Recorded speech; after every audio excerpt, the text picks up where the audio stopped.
The original Star Wars turns 47 on May 25th, 2024. So here are 47 new facts to celebrate its rich history.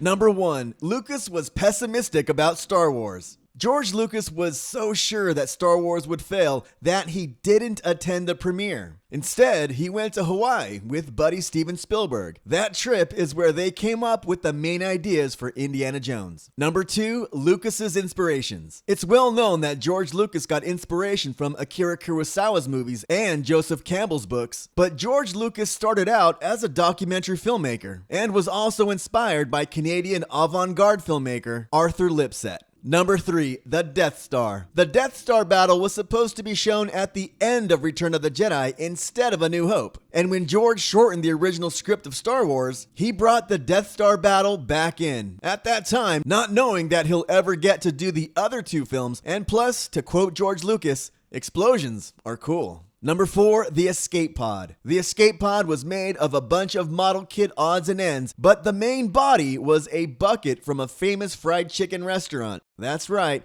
a cardboard bucket of chicken. Number 5. Where did the word Wookie come from? The Wookie name was invented, ad-libbed, during the climactic chase scenes in THX 1138. George Lucas's first feature film. One of the robotic cops, voiced by actor Terry McGovern, improvises, "I think I ran over a Wookiee back there." And thus, the word was born. Number 6. The inspiration for Leia's hair. In interviews, George Lucas said he looked to Mexico's female revolutionaries, or soldaderas, who joined the uprising at the start of the 20th century. Said George Lucas, "I went with a kind of southwestern Pancho Villa woman revolutionary look. The buns are basically from turn of the century Mexico." Number 7. Inspiration from novels. George Lucas got story ideas for Star Wars from reading novels. John Carter of Mars, Gulliver on Mar, and Dune. The latter is where spice came from. Number 8. Where did the name Jedi come from? The word Jedi has two conflicting origin stories. One camp says they came from the samurai order of the Jedi Geki, who had a similar honor system. And another story says that while in Japan,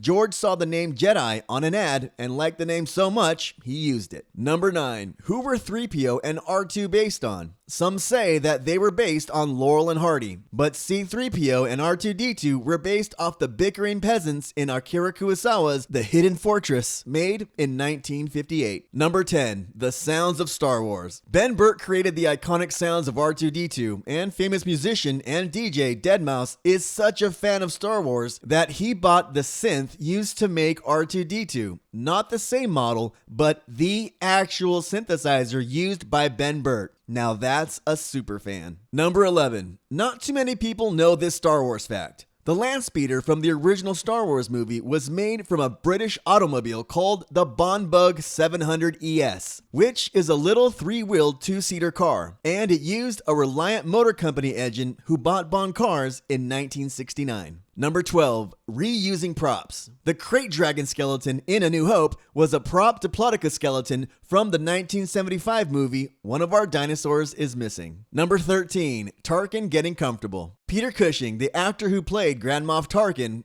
his boots didn't quite fit, so George Lucas allowed him to wear comfortable slippers while shooting and changed some of the frames to not show his feet. Number 14. Star Wars almost caused a war. To create the barren desert planet of Tatooine, Lucas found the perfect setting in Tunisia. What he didn't account for was how a little movie production could lead to socio-political tensions. Tunisia shares a border with Libya, which at the time was ruled by dictator Muammar Gaddafi. Reportedly, the Tunisian government received threats from Gaddafi warning that a conflict was inevitable if they didn't remove a military vehicle from the Libyan border. The military vehicle in question was actually a Jawa sandcrawler. Lucas agreed to move the prop because, inciting an international incident wouldn't have been a great way to publicize Star Wars. Number 15, almost Princess Leia. Among the many actresses who auditioned to play Princess Leia in the original Star Wars was Laverne and Shirley star Cindy Williams. Williams, who had previously worked with George Lucas on American Graffiti, read an early version of a scene between Han and Leia regarding the information R2 was carrying and the reward that's due. Decades later, in an interview with the Television Academy, Williams recalled the dialogue being impossible to say and praised Carrie Fisher as the only choice for the rebel princess. Number 16. Credits will do fine. The small Polynesian island of Niue, 1,500 miles off the coast of New Zealand, might not be a galaxy far, far away, but according to the Los Angeles Times, it's the only place on this planet where you can pay for goods and services using collectible coins. They have to come from the New Zealand Mint specifically. Number 17. Obi-Wan Kenobi was originally supposed to survive the original Star Wars. In 2016, Chewbacca actor Peter Mayhew, who passed away on April 30th, 2019, tweeted out some fascinating details about the Star Wars movies, including one shocking change. In the original shooting script, Obi-Wan Kenobi actually survived his lightsaber battle with Darth Vader. Number 18. Visual aids help to sell 20th Century Fox on Star Wars. To get 20th Century Fox to approve the then massive budget of almost $10 million, although the final budget was actually $11 million, Lucas pitched Star Wars with a series of 21 drawings he commissioned from illustrator Ralph McQuarrie. These included scenes of C3PO and R2-D2 crash landing on Tatooine, Vader confronting Luke with his lightsaber, the Mos Eisley Cantina, the Millennium Falcon in Docking Bay 94, and a view of a floating city that would eventually become Bespin in The Empire Strikes Back. Number 19. Freddy Krueger encouraged Mark Hamill to audition for Star Wars. According to Robert Englund, he auditioned for the role of Han Solo, but was told he was too young for the part. He would have been in his late 20s at the time. But that didn't stop him from suggesting his friend Mark Hamill audition for the film. Said Mr. Englund to Mark Hamill, "Hey, Lucas is doing this space movie. Maybe you're right for it. The lead guy's like a teenager." Then Mr. Englund said, so Mark got on the phone to his agent, and I think he went up the next day. He nailed it, and the rest is history. Number 20. Mark Hamill was paid $1,000 per week to play Luke Skywalker. Although this is true, later on he received 1/4% of the film's profits, so he didn't make out too badly. In The Empire Strikes Back alone, that netted him $1 million. Number 21. One of Stanley Kubrick's closest collaborators designed the Chewbacca costume. Lucas originally wanted the costume for Chewie to be a combination of a monkey, a dog, and a cat. According to Stuart Freeborn, who designed Chewbacca's costume, the biggest problem during production with the costume was Mayhew's eyes. The actor's body heat in the mask caused his face to detach from the costume's eyes and made them look separate from the mask. Number 22. Theaters didn't want Star Wars. Less than 40 theaters agreed to book showings of Star Wars after its release date was moved up before Memorial Day. Around that same time, 20th Century Fox was going to release an eagerly anticipated adaptation of a best-selling book called The Other Side of Midnight, which theaters were eager to show. Fox then stipulated that any theater showing The Other Side of Midnight must also show Star Wars, which inflated the number of screens for the movie, and actually, it helped it gain popularity. Number 23, The Holiday Special. One of the most infamous entries in Star Wars filmography is the Star Wars Holiday Special, a bizarre holiday variety show that aired in 1978. When it came time to brainstorm ideas for the program, co-writer Leonard Rips said that his co-writer, Pat Proft, and him spent the entire day with Lucas. He took out a legal pad and asked how many minutes were in a TV special. He wrote down numbers 1 to 90. Said Rips, he was very methodical about it. He had at least a dozen stories he had already written. So we were just helping to fill in a world he knew everything about. His idea was basically for a Wookie Rosh Hashanah, or a furry Earth Day. Number 24. Lucas claims he was talked into doing the holiday special. George Lucas claims that Fox said, "You can promote the film by doing the TV special," so he kind of got talked into doing the special, really against his inclination to say no. A mistake he said he would never make again. Number 25. Harrison was a tough sell on the holiday special. Harrison Ford was not happy to be there at all, camera operator Larry Hayter said. Carrie Fisher, I think part of her deal was she got to sing a song, and that was her draw to it. But because Lucas was involved, and if another movie is coming out in 2 years, there's pressure to keep it going. So they showed up, on time, mostly. Number 26. Pricing out Vader's suit. In 2016, English sunglass retailer Shade Station broke down the numbers on what it might take to build Darth Vader's suit in real life. Their final tally?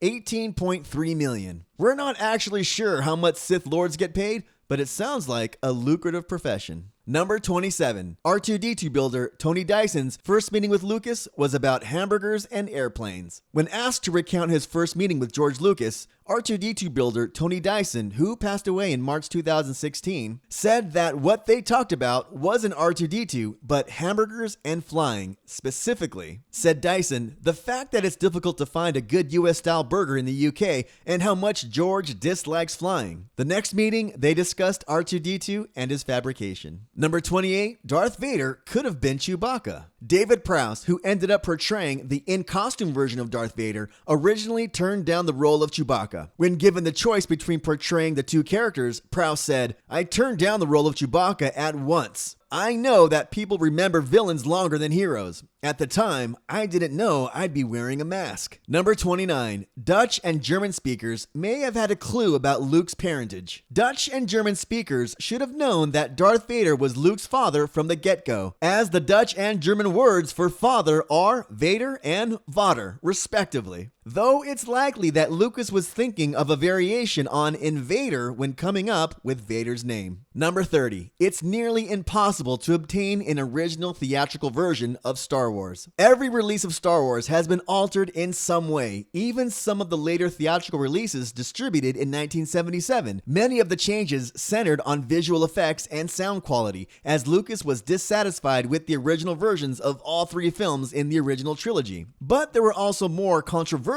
changes, such as the notorious Han shot first scene. The only person to have an original first run print? George Lucas himself. Number 31. James Earl Jones recorded all his Darth Vader lines in a single day. In fact, it took Jones just 2.5 hours to finish the job for the original movie. He was paid $7,500 for his services. Not bad at all when you consider that Harrison Ford was paid $10,000 for his entire performance in the first Star Wars film. Jones has explained that Vader is a man who never learned the beauties and subtleties of the human expression, so we figured out the key to my work was to keep it on a very narrow band of expression. That was the secret. Number 32. C3PO's Name. The character's name, C3PO, is short for Cyborg 3 Protocol. In the Star Wars universe, 3PO is a cyborg built by Anakin Skywalker to assist others in translating etiquette and custom procedures. This cyborg type also knows over 6 million forms of communication, which makes him a handy companion during space travel among different species. Number 33. Originally, the character Jabba the Hutt was played by an Irish actor named Declan Mulholland. Those scenes were deleted and were only ever going to be used as reference plates for the animators in 1976, but they were used later on for the special edition versions. Number 34. The languages of Star Wars. The Star Wars universe is purposely filled with non-English words and languages. According to George Lucas, he wanted the Star Wars universe to appear as foreign as possible, which led him to the concept of inventing new languages for the different species in the franchise. Apart from using foreign languages, George Lucas used several uncommon languages spoken to bring a bit of culture into the universe of Star Wars. Number 35. The Splinter of the Mind's Eye. The Splinter of the Mind's Eye novel was supposed to be a potential sequel to Star Wars. The first confirmed and officially sanctioned expanded universe work for the Star Wars franchise was written in 1978 by Alan Dean Foster. In this novel, the characters Luke, Leia, and Darth Vader clash on a jungle planet of Mimban in an attempt to find the Kyber crystal. With this device, the crystal increases the power that they have over the Force. While this was originally going to be a potential sequel to the Star Wars films, George Lucas decided to take a different direction with the franchise due to the film's popular culture status. Number 36. George Lucas was sued. George Lucas was once sued by Universal Studios due to the design of R2-D2. According to George Lucas, the design for R2-D2 was originally inspired by the drones in Silent Running. Due to this fact, Universal Studios prompted a lawsuit over the design of the Star Wars droid. However, they retracted the lawsuit when Fox countersued, citing no similarities between the two franchises. Number 37. Please keep the set dirty. Janitors kept cleaning up environmental props on the production of the original Star Wars. Despite several requests for the cleaners not to tidy up the U-space, set workers still had to continuously remake the set and rearrange the mess to how George Lucas liked it from the previous shooting day. Number 38, Star Wars made Alec Guinness a rich man. Alec Guinness negotiated 2% of the gross box office receipts for the Star Wars franchise. As a result of this deal, Alec Guinness earned around $95 million,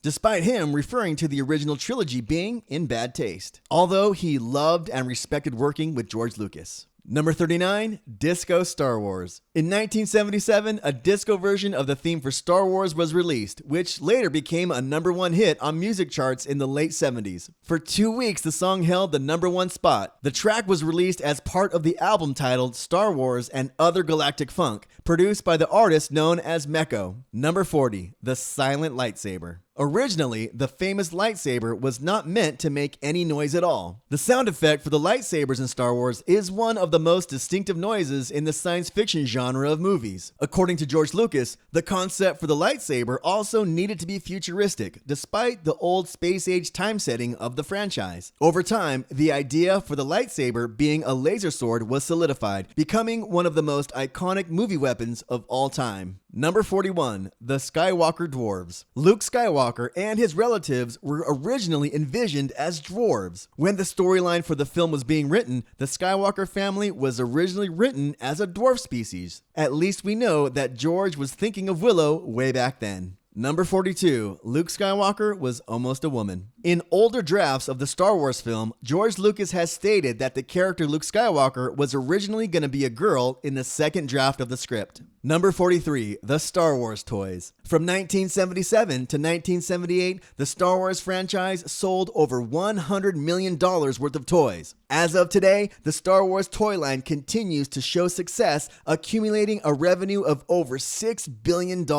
Additionally, the franchise has gained an appropriate total of $5 billion in video game revenue. And that's not even including books, comics, or clothing. Number 44. What's the music called in Star Wars? In the world of Star Wars, the upbeat swing music genre in the film is called jizz. That's right, jizz. Musicians who specialize in this genre are often referred to as jizz wailers. This includes Max Rebo and his band of musicians who have performed at the palace of Jabba the Hutt. The music genre was first canonized in the junior novelization of Star Wars: The Return of the Jedi. Number 45, the TIE Fighter sounds. According to the film's sound design team, the sound effects used for the TIE Fighter planes combine samples of bellowing elephants and the sounds of cars screeching on wet pavement. This distinctive sound was created by sound designer Ben Burtt and differs slightly from the sound effect described in the novel, which was German Junker bombers which used sirens to scare civilians while doing raids in World War II. Number 46.